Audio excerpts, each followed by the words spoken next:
Lembro que está escrito em Gênesis, no capítulo 3, versículos 2, versículo 2, 3 e 4. Diz assim: e disse a mulher à serpente: do fruto das árvores do jardim comeremos, mas do fruto da árvore que está no meio do jardim, disse Deus, não comereis dele, nem nele tocareis, para que não morrais. Essa é a palavra de Deus. Agora, presta atenção. Então, a serpente, que é o Satanás, o cramunhão, o vermelhão, o esquisito, o malfeitor, o das trevas, o dono do inferno, é ele mesmo. Ele chegou, mas não, ele chegou bem apresentado, uma conversa boa, e ele disse então à mulher: certamente não morrereis, porque Deus sabe que no dia em que dele comerdes, se vos abrirão os olhos e sereis como Deus, conhecedores do bem e do mal. Menino, quanto mais eu leio esse enredo, essa revelação do Éden, mais eu me apaixono pela sabedoria de Deus, pela maneira pela qual ele apresenta a condição humana, ele mostra a nossa realidade do ponto de vista dele no mundo espiritual. Porque aqui está a sobrevida da serpente, aqui está a sobrevida de Satanás, sua chave mestra, que abre todas as portas. O diabo, ele foi tão bem sucedido na elaboração dessa estratégia e dessas palavras, que ele nunca mais precisou criar nada, Daiane. Ele está trabalhando com isso no meio dos homens desde aquela época. É o que ele faz.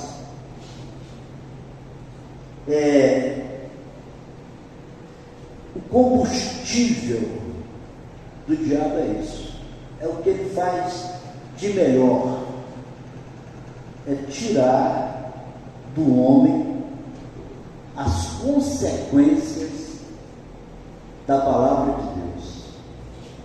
É tirar da realidade do homem as consequências da palavra de Deus.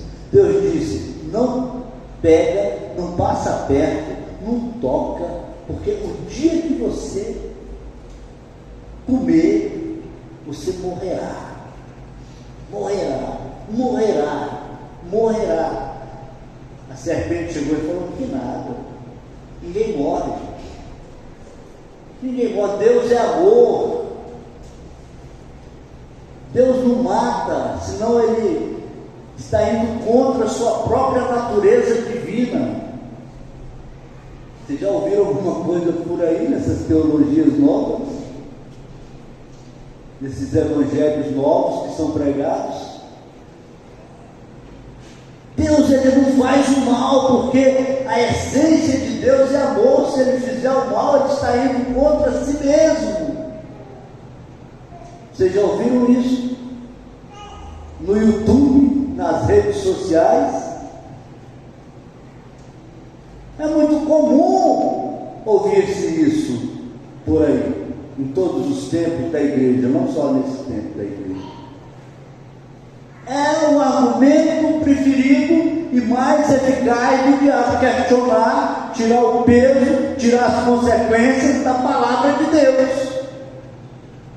Deus fala: não vai por aí, porque tem um buraco no meio do caminho. O diabo fala: não, mas puseram uma pontezinha lá, dá para passar. Pode ir que você vai ganhar tempo. Do mesmo jeitinho, o mesmo raciocínio. Isso é o combustível, é sua obra-prima, é a grande arte do diabo. Não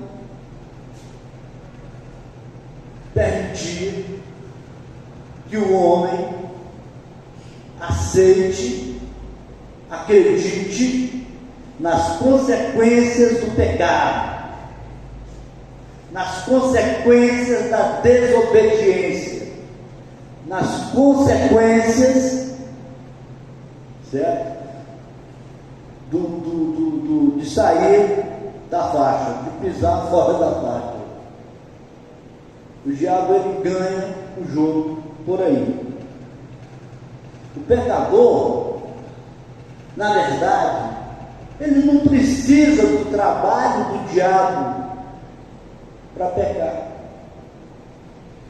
O pecador, ele peca naturalmente. Naturalmente, é um prazer. O pecador, ele vai atrás do pecado, porque a essência do pecado está dentro dele. A Bíblia fala escravo do pecado. Você já viu isso? Romanos capítulo 6, Romanos capítulo 7, fala escravo do pecado. O diabo não precisa de trabalhar o homem para transformá-lo num pecador. É só ter oportunidade. Já ouviu dizer que a oportunidade é que faz o ladrão? O pecado é a mesma coisa. Depois que o homem pecou, pecar se tornou prazeroso. O problema do diabo, o grande trabalho de Satanás, é levar o homem a tirar as consequências do pecado, a passar por cima das consequências do pecado, a desprezar as consequências do pecado. Esse é o grande trabalho de Satanás na vida humana. É fazer o homem desprezar as consequências do pecado. Por isso eu comecei com essa introdução do esconderijo do Altíssimo. Por isso eu comecei com essa introdução do fortalecimento do Senhor, para que a gente possa permanecer na presença do Senhor, para que a gente possa continuar na presença do Senhor, aprovados por Deus, dando testemunho da nossa fé, o nosso lugar definido. Nós não somos do mundo, nós não temos parte do mundo, nós somos da igreja, nós somos corpo de Cristo. Sim ou não? Nós temos a marca de Cristo, onde a gente passa, exala o perfume de Cristo. Porque a gente não rouba, a gente não mente, a gente não adultera.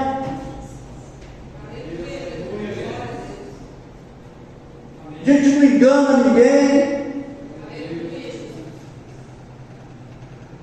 Onde a gente passa, a gente deixa o cheiro de Cristo, exala de nós, da salvação, porque nós somos testemunhas da salvação. Porque onde tem demônio, a gente chega, olha e o demônio sai.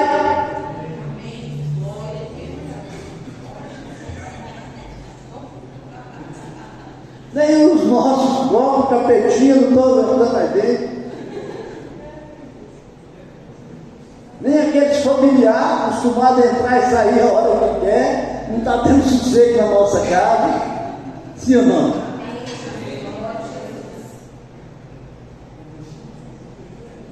É os 15 mil.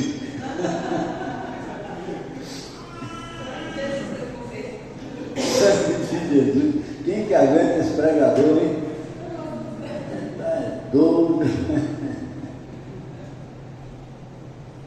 Quando o homem perde o medo do pecado, é porque ele já perdeu há 5 minutos atrás o temor do Senhor.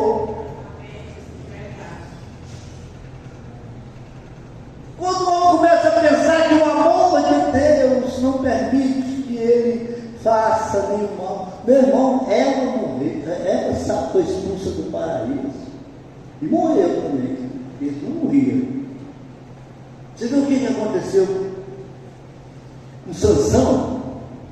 Tragédia. O homem chegou a matar 1000 filisteus, soldados filisteus, com a queixada de jumento. Podia ser uma lança, uma flecha, um chicote, uma chibata, não, uma queixada de jumento, coisa mais esquisita. Ele pegou a queixada de jumento e matou 1000 filisteus. E ele estava acostumado a matar 1000. Mas ele gostava de infringir a lei vigente naquela época. Ele gostava de provar Deus. E era a fulana, depois foi a ciclana, depois foi a tal da Dalila. A prostituição não matou Saul. Não foi o pecado da prostituição que matou Saul, que derrubou Saul, que destruiu Saul. Não foi, Lohane. Mas o pecado da prostituição levou Saul a quebrar o voto de Nazireu. Foi a quebra do voto de Nazireu. Sansão. Foi a quebra. Sansão. Obrigado. Foi a quebra do voto de Nazireu que derrubou Sansão. A quebra do... Você sabe por quê? Porque um buraco leva a outro buraco. Um pecado leva a outro pecado. Às vezes, não é aquele pecado que vai matar o cara, mas ele vai levar para o que vai fazer o problema se tornar insolúvel. Um abismo, até para mim, Lucas, um abismo chama outro abismo. E é buraco, é abismo. Um abismo chama outro abismo. Às vezes não é aquele, às vezes a pessoa fala, mas eu estou passando ali todo dia, não acontece nada, mas não é aquele vai te levar a um outro, e é esse outro que vai te, você não vai destruir a pessoa. Foi isso que aconteceu com Sansão. Foi isso que aconteceu com Sansão.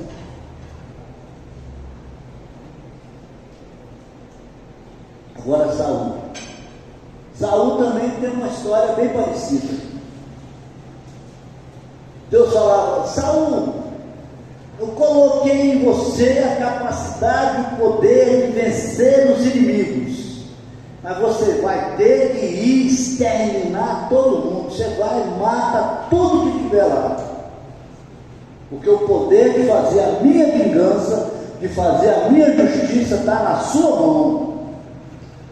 E Saul saía com aquele poder de Deus, chegava lá e separava as meninas bonitas, os príncipes e o gado para fazer festa. E ele fez uma vez, fez duas. E aí numa hora, ele acostumado com o pecado, acostumado com não sofrer as consequências do pecado, ele ofereceu um sacrifício que só o sacerdote podia oferecer. Meia hora depois o sacerdote chegou e falou: que loucura foi essa que você fez, Saul? Por causa disso o teu reino saiu da tua mão. Não vai ser o seu filho que vai ser o sucessor, não vai ser o seu neto que será o príncipe. Você perdeu aqui, vai sair da sua família, vai sair da sua mão, você perdeu a bênção. Não foi porque ele não matava tudo que Deus mandava ele matar. Aquilo lá passou na garganta de Deus. O problema foi que ele acostumou-se com o pecado, ele acostumou-se com não sofrer as consequências do pecado, e chegou o momento que ele cometeu um que não tem perdão. um abismo chama outro abismo. É aquela história do Éden. Não é assim não, está tudo bem. É que Deus não quer que você saiba mais do que você sabe, para proteger você do conhecimento. Mas se você experimentar do fruto, você ficará mais sábio. É a mesma conversa, a mesma história. O amor de Deus não admite que Ele destrua. Você pode esperar, porque Ele te ama tanto, que vai mandar uma luz direta do céu um dia, e você vai encontrar o Espírito Santo e sair falando em língua e rodando por aí novamente. Cansei de escutar isso na cadeia. Não que eu estivesse preso, eu estava pregando na cadeia. Do jeito que eu falei, parecia que eu estava preso. Dessa vez não. Mas cansei de ouvir a gente pregando e os presidiários se emocionavam, choravam, chamavam para orar por eles, e aí falavam: aceita Jesus e muda de vida. Aí eu acho que não vai ser hoje, porque eu estou esperando um dia, tem uma promessa.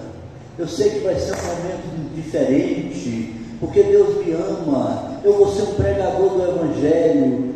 6 meses depois estava morto, infelizmente.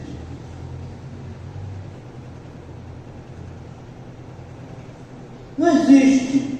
O diabo, ele tira a pessoa da verdade. Se ele aceitasse Jesus ali, como dizem as Escrituras, e pedisse perdão dos seus pecados, o Senhor ia resgatar a sua vida, porque aí ele dava legalidade para Deus resgatar a vida dele. Mas não, o diabo ele chega e ele conta uma história igual a serpente contou para Eva. Ele tira do foco, porque o trabalho do diabo não é levar o homem a pecar, a desobedecer. O trabalho principal do diabo é fazer o homem acreditar que não terá consequências. Você entendeu?